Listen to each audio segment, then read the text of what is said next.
Bonjour à tous, Passion Immo, épisode 76. C'est un épisode court qui va nous permettre de faire le point sur la situation des marchés de l'immobilier en ce printemps 2024. À la fin de cet épisode, vous saurez si les prix vont dégringoler ou au contraire rester dans une baisse plutôt calme d'ici la fin de l'année. On va y venir. Alors, sur quoi je m'appuie pour construire cet épisode ? Sur la note de conjoncture des notaires, qui pourront être un outil absolument irremplaçable parce que sérieux, fiable et rigoureux, comme le sont les notaires, et qui nous donne en fait un indicateur, une photographie extrêmement précise de la situation de l'immobilier au cours des derniers mois. Alors, petite question de méthodologie, mais qui a toujours son importance ici. Toutes les informations que je donne s'arrêtent en février 2024. La note de conjoncture des notaires vient de paraître, mais elle fait état des statistiques jusqu'en février 2024. Donc, il peut y avoir toujours ce décalage avec la situation au mois de mai, mais au moins ça a un mérite. On n'est pas dans l'immédiateté de l'analyse avec tout ce que ça représente d'aléatoire. Là, on prend les choses calmement, tranquillement et on regarde de manière approfondie. Allez, Passion Immo, épisode 76, c'est parti. Nous allons tout d'abord nous intéresser au volume des transactions dans l'ancien. J'insiste bien, dans l'ancien. Toujours un indicateur plutôt pertinent. Alors, ça continue de diminuer fortement. Alors, où nous en sommes ? En février 2024, nous atteignons un point bas de 835 000 transactions. Donc, la chute continue, parce qu'on peut réellement parler de chute. Je rappelle qu'en août 2021, nous avions atteint ce point haut de 1 207 000 transactions. Donc, vous voyez, là, on est quasiment à plus de 400 000 transactions en moins par rapport à ce point haut d'août 2021. Alors, on rappellera néanmoins que ce point haut était extrêmement fort et même exceptionnel. On était en plein Covid et contre toute attente, il y avait un marché de l'immobilier extrêmement dynamique. Donc, toute la difficulté est de savoir si cette situation que nous avons connue entre 2020 et 2022 environ, est-ce qu'elle était exceptionnelle ou pas ? Bon, moi j'ai tendance à dire, et je suis pas le seul, à considérer qu'elle était exceptionnelle et qu'il ne faut en aucun cas la prendre comme point de référence. Donc, quand aujourd'hui nous sommes à 835 000 transactions, même s'il faut le reconnaître, nous nous retrouvons à la situation de 2016. Donc 2016, vous voyez, il faut remonter 8 ans en arrière pour retrouver en fait un volume de transactions aussi faible. Est-ce que c'est catastrophique ? Évidemment, c'est catastrophique par rapport à la situation de 2021, mais par rapport à une moyenne de transactions en France qui s'établit plutôt bon an mal an autour de 800 à 900 000 transactions. C'est pas aussi catastrophique qu'on pourrait le dire, même si en affirmant ça, je vais faire hurler un certain nombre de professionnels de l'immobilier. Mais tant pis. Les faits sont les faits, les chiffres sont les chiffres. Alors les notaires, dans leur note de conjoncture, font remarquer une chose extrêmement intéressante, c'est que, selon eux, le marché immobilier, et je les cite précisément, le marché immobilier arrive à son point d'atterrissage, c'est-à-dire que là, on atteindrait en fait un palier qui serait une sorte de base au-delà de laquelle on ne descendrait plus, et que un certain nombre d'études font état d'un rebond en fait. Alors selon les régions, c'est absolument pas une tendance globale et nationale. Selon les régions, on assiste à un rebond, et c'est une information qui est corroborée par les courtiers qui eux aussi notent un certain nombre de frémissements. Donc, qui laisserait entendre qu'en termes de volume de transactions, on atteindrait là, ici, un point bas et que, a priori, les choses devraient aller mieux dans les mois qui viennent.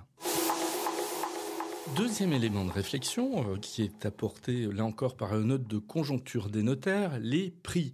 Alors là, combien on entend d'aberrations au sujet des prix de l'immobilier depuis maintenant 1 an et demi. Ceux qui annoncent une chute très forte des prix, ceux qui annoncent des crashs carrément, etc. Ben non, il n'y a pas tout ça. Il n'y a pas tout ça, et comme je le disais en introduction, qu'est-ce qu'on peut dire de manière absolue en 2024 ? Et j'insiste, de manière absolue, y aura-t-il une chute des prix ? Alors quand je parle de chute des prix, c'est-à-dire une chute des prix absolument très importante, comme certains en attendraient. Non, il n'y en aura pas. Voilà, je pense que là-dessus, il faut être absolument catégorique. Et ceux qui disent le contraire, qui annoncent des catastrophes, racontent n'importe quoi. Et pourquoi ?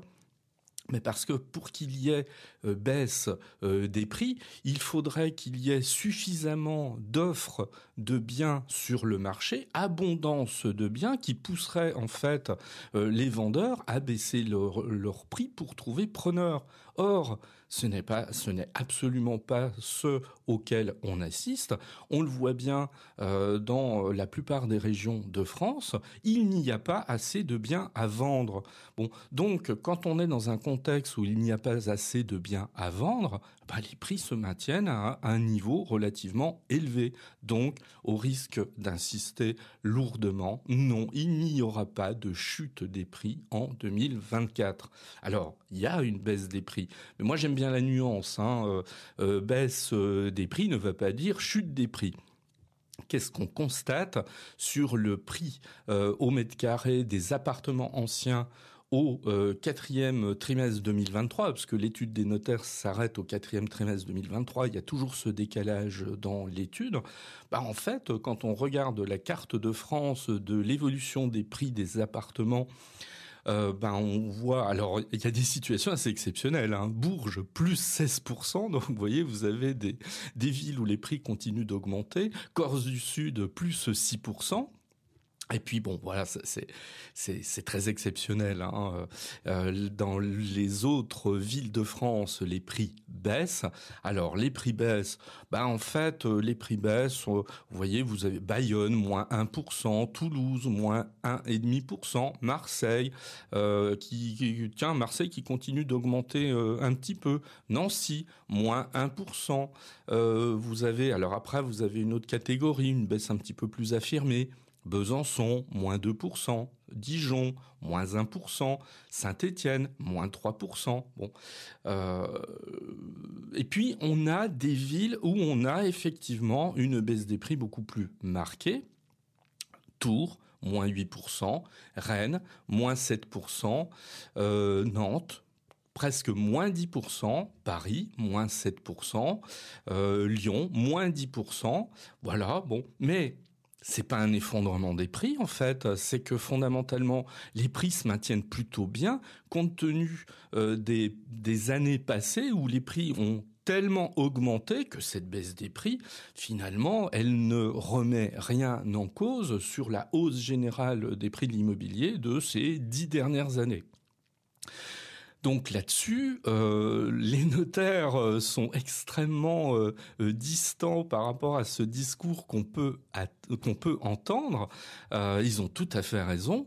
Et puis, ils considèrent même qu'on pourrait aller vers une légère reprise, en fait, à la fin de l'année, et pas d'amorce, en tout cas, de chute des prix. Alors ceux qui, écoutant les oiseaux de mauvais augure et des annonces de baisse de prix assez importante et se disent « Oh là, il faut que j'attende pour acheter ». Oui, mais peut-être que, et même vraisemblablement, ils seront pas plus avancés dans quelques mois parce que cette fameuse chute des prix qu'ils attendent, elle risque de pas arriver. Je discutais avec quelqu'un il y a pas très longtemps qui me dit « Oh, mais moi j'attends tranquillement une baisse des prix de 20-25% pour acheter. Et là, je vais faire de bonnes affaires. » Bon, je lui ai pas dit aussi directement, mais je pensais intérieurement, mon gars, ta baisse de prix de 25%, tu risques de l'attendre très très longtemps. Elle risque de ne jamais arriver. Autre point sur laquelle l'étude des notaires revient, c'est le marché du neuf. Or, le marché du neuf continue sa descente aux enfers. Vous voyez, autant on peut être mesuré sur les transactions dans l'ancien, sur le neuf, non, absolument pas. Les chiffres continuent d'être inquiétants. Alors certes, vous voyez, sur la construction de logements, on est sur les autorisations de logement, l'ensemble, on est sur plus 4,5% environ d'autorisation. Mais ce qui est inquiétant, c'est les réservations. Les réservations, quand on a fait le point, quand les notaires ont fait le point au 4e trimestre 2023, nombre de réservations, moins 33%, mise en vente, moins 45%. Donc vous voyez que là, il y a vraiment un souci. On ne voit pas comment on peut en sortir, c'est même à ce point. C'est-à-dire que là, vous avez beau prendre le problème dans toutes les directions, il n'y a pas de reprise réelle sur le neuf, en dépit.